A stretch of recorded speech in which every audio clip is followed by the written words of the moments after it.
نضيء بنورنا الدنيا وننشر في الفضاء أملا ونعلي عزم همتنا فمن طلب العلا وصل. بسم اللہ الرحمن الرحیم. کتاب تھوڑی پڑھانا ہے.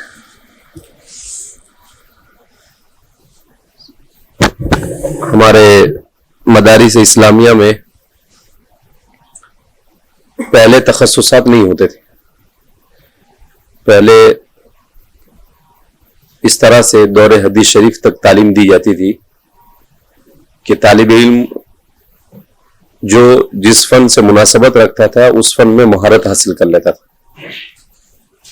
علامہ انور شاہ کشمیری رحمۃ اللہ علیہ تو ان کو تخصص فی الحدیث نہیں کرنا پڑا، دورے تک ہی پڑھا انہوں نے، مگر ان کا میلان حدیث کی طرف تھا تو انہوں نے حدیث کو پڑھا اور پھر اسی کو اپنا اوڑھنا بچھونا بنا لیا.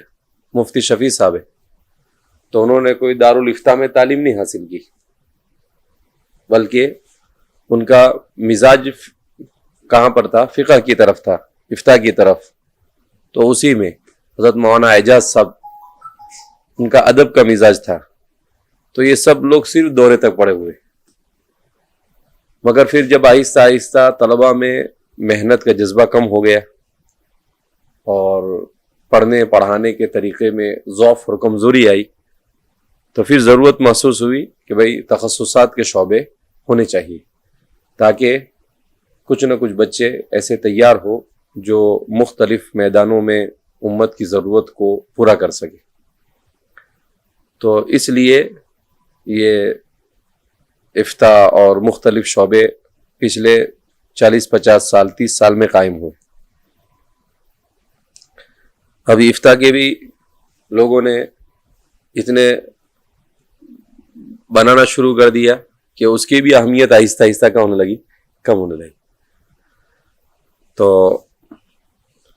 فقہ و فتاوی یہ ایسی چیز ہے جس کا زندگی کے ہر موڑ پر ضرورت. تو فقہ میں اصل یہ ہے کہ آدمی کا مزاج ایسا بنے کہ وہ مزاج شریعت کو جان سکے، جس کو فقیہ النفس کہتے ہیں. حضرت مولانا رشید احمد گنگوہی رحمۃ اللہ علیہ کو ابو حنیفہ ثانی اور فقیہ النفس کہتے تھے. کیا مطلب اس کا؟ کہ اس کا مزاج ہی ایسا بن جائے کہ شریعت کے مزاج کے مطابق کسی بھی مسئلے کا حل بیان کرے. اور یہ مزاج ایسے ہی نہیں بنتا ہے. اس مزاج کو بنانے کے لیے بہت زیادہ آدمی کو مطالعہ کرنا پڑتا ہے. تو شیخ الاسلام فقیہ العصر حضرت مولانا تقی عثمانی صاحب دامت برکاتہم لکھتے ہیں کہ مفتی اور فقیہ کا کام اور عالم کا کام صرف حلال اور حرام بتا دینا نہیں، بلکہ اس کے ساتھ ساتھ اگر کوئی حرام ہے تو اس کا شرعی متبادل قابل عمل کیا ہے. شرعی قابل عمل متبادل، ایسا شرعی متبادل جس پر عمل بھی کیا جا سکے، وہ کیا ہو سکتا ہے. اور آپ بڑا اچھا استدلال کرتے ہیں کہ حضرت یوسف علیہ السلام نے جب ان سے خواب کی تعبیر پوچھی گئی تو وہ صرف یہ بتا دیتے کہ بھئی 7 سال قحط کیا آئیں گے، اس سے پہلے 7 سال ایسے آئیں گے جس میں خوب غلہ ہوگا. لیکن انہوں نے خواب کی تعبیر بتانے کے ساتھ ساتھ کہا، تدبیر بتائی اور اس کا حل بیان کیا. فَذَرُوهُ فِي سُنبُلِهِ إِلَّا قَلِيلًا مِّمَّا تَأْكُلُونَ کہ جو کچھ تم پہلے 7 سالوں میں جس میں بکثرت غلہ ہوگا اس میں اسراف اور تبذیر سے بچنا، اور جتنا ضرورت کا ہے اتنا ہی کھانا، باقی محفوظ رکھنا. تو پھر اگلے 7 سال جس میں قحط سالی آئے گی تم کیا کرو گے؟ اچھے سے اپنے ان سالوں کو گزار سکو گے. تو کہا کہ یہ واقعہ دلالت کرتا ہے کہ ہر عالم یہ داعی ہوتا ہے، اور داعی کی ذمہ داری یہ ہے کہ معاشرے کو جتنے بھی مشکلات درپیش ہونے والے ہیں ان مشکلات کا صحیح حل بیان کریں. اور اس سے پتہ چلا کہ حرام اگر کوئی بتایا تو اس حرام کے ساتھ اس کا شرعی متبادل بتلائے. تو ضرورت اس بات کی ہے کہ ہم بھی اپنا مزاج ایسے بنائیں. اپنا مزاج ایسا بنانے کے لیے کیا پڑھنا چاہیے؟ اب ہم جس دور سے گزر رہے ہیں اس دور میں چونکہ سائنس اور ٹیکنالوجی تیز رفتاری سے آگے بڑھ رہی ہے، لہذا ہر دن نئے مسائل درپیش ہوتے ہیں. تو ان نئے مسائل کو حل کرنے کے لیے اس طرح کی استعداد ضروری ہے. اس کو نوازل فقہیہ کہتے ہیں، اس کو قضاء یا معاصرہ کہتے ہیں، اس کو الواقعات کہتے تھے کسی زبان میں پہلے زمانے میں.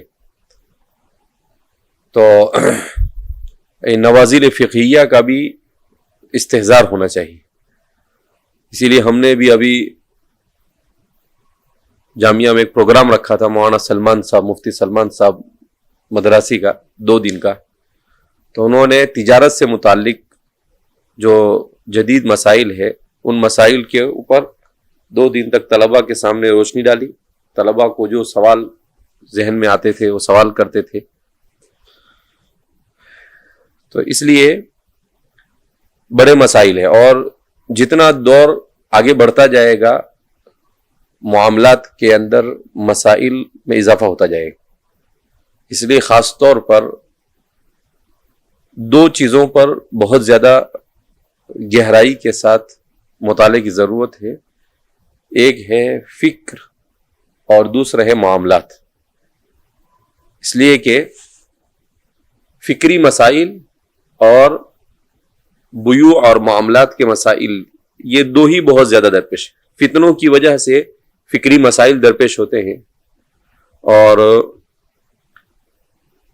سائنس کی ترقی اور ٹیکنالوجی کی ترقی کی وجہ سے معاملات کے مسائل نئے نئے وجود میں آتے ہیں. تو اس لیے اس طرح کی چیزوں کو پڑھنا اپنا مزاج اچھا بنانے کے لیے امداد الفتاوی کا مطالعہ بہت ضروری ہے. اسی طریقے سے جدید مسائل سے واقفیت کے لیے مفتی شفیع صاحب کی کتاب ہے جواہر الفقہ، اس کا مطالعہ ضروری ہے. اسی طرح سے منتخبات نظام الفتاوی دارالعلوم دیوبند کے مفتی صاحب مفتی نظام الدین صاحب تھے، ان کے ہیں، اس میں جدید مسائل پر بڑا اچھا کام ہوا ہے، اس کا مطالعہ ضروری ہے.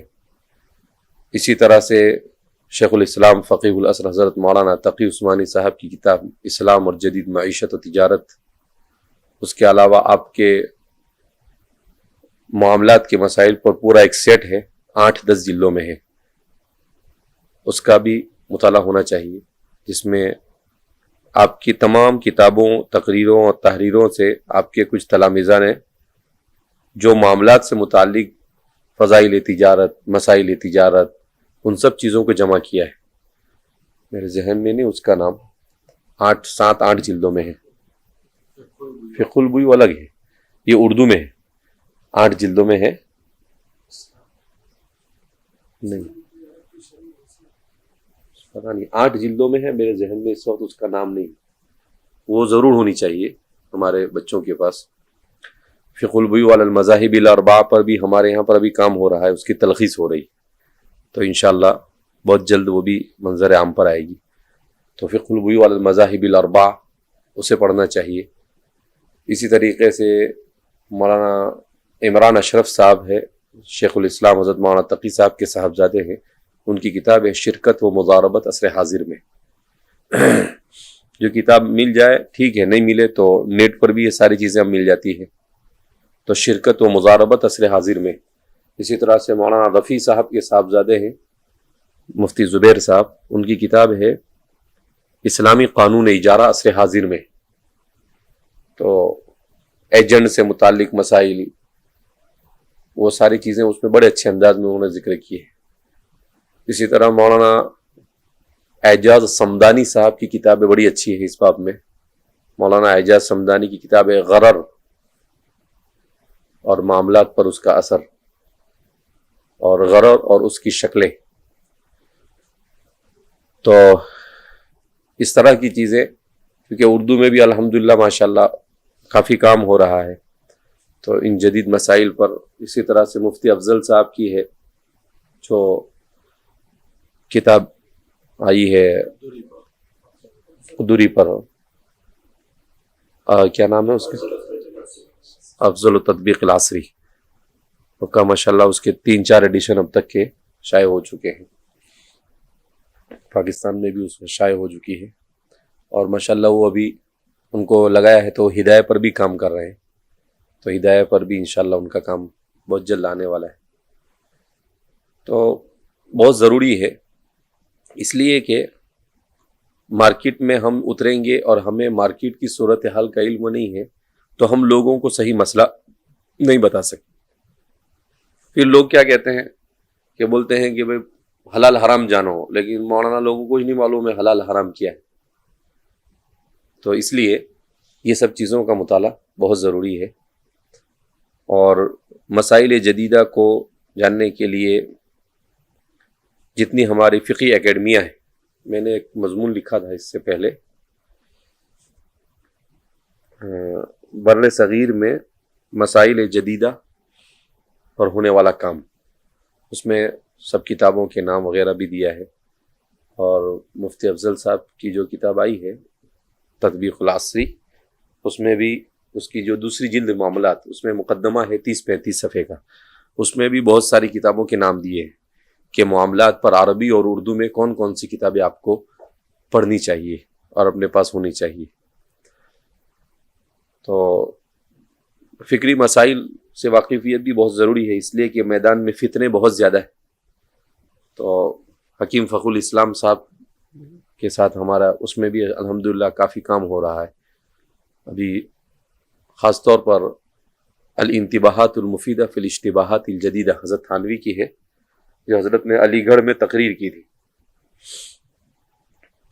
علی گڑھ گئے تو وہاں کے پروفیسر اور طلباء نے کہا کہ کوئی تقریر کیجیے، تو آپ نے تقریر کی، تو اس میں جدید شبہات جتنے بھی ہو سکتے تھے ان تمام کے تمام جدید شبہات کی وجہ کیا اور اس کا عقلی جواب کیا ہو سکتا ہے. تو ماشاءاللہ اتنی اچھی چیز ہے کہ علم کلام پر سب سے بنیادی اور اہم کام ہے. اسی طرح سے سر سید چونکہ جدت پسندی کے امام مانے جاتے ہیں، تجدد پسند مانے جاتے ہیں، تو انہوں نے سوالات لکھے تھے، کچھ سوالات کیے تھے حضرت نانوتوی رحمۃ اللہ علیہ کو، حضرت نے اس کے جواب دیے، اور وہ تصفیۃ العقائد کے نام سے شائع ہوئی ہے. ابھی حکیم فخر الاسلام صاحب کے پاس ہم نے دونوں کتابوں پر کام کروایا الحمدللہ، اور انہوں نے عصری اسلوب میں اس کو سمجھایا ہے. تو یہ ساری چیزیں بھی ہونی چاہیے. کیوں؟ اس لیے کہ حضرت تھانوی رحمۃ اللہ علیہ فرماتے ہیں کہ فتنوں کے زمانے میں اگر آپ فتنوں سے محفوظ رکھنا اور رہنا چاہتے ہیں تو 2 چیزیں ضروری ہیں، صلاحیت اور صالحیت. صلاحیت اور صالحیت کا، صلاحیت کا بھی مضبوط ہونا ضروری ہے. کا فتنوں کے زمانے میں اگر علمی صلاحیت مضبوط نہیں ہوگی تو آپ فتنوں کا مقابلہ نہیں کر سکتے، اور اگر علمی صلاحیت ہوگی مگر آپ کے اندر صالحیت نہیں ہوگی، آپ تہجد کے عادی نہیں، آپ چاشت اشراق نہیں پڑھتے ہیں، آپ دعا کے عادی نہیں ہیں، تو اس صورت میں بھی آپ ان چیزوں کا مقابلہ کر سکتے نہیں. تو اس لیے روحانی اور علمی دونوں اعتبار سے مضبوط ہونا کیا ہے؟ ضروری ہے. بہرحال اللہ رب العزت آپ کو علم نافع عطا فرمائے، اور معاشرے میں امت کو جو مسائل درپیش ہے ان مسائل کو ہم صحیح معنی میں امت کو صحیح اسلوب میں اہل سنت والجماعت کی ترجمانی کرتے ہوئے سمجھائیں. اس میں اللہ رب العزت ہم سب کو مہارت نصیب فرمائے، اور اللہ رب العزت اللہم اہدینا واہدی بینا واہدی الناس جمیعا، اللہ ہمارے ذریعے سے معاشرے میں ہدایت کی راہیں کھل جائے، ایسے فیصلے فرمائے. سبحان اللہ بحمدہ، سبحانک اللہم نشہد ان لا الہ الا انت نستغفرک.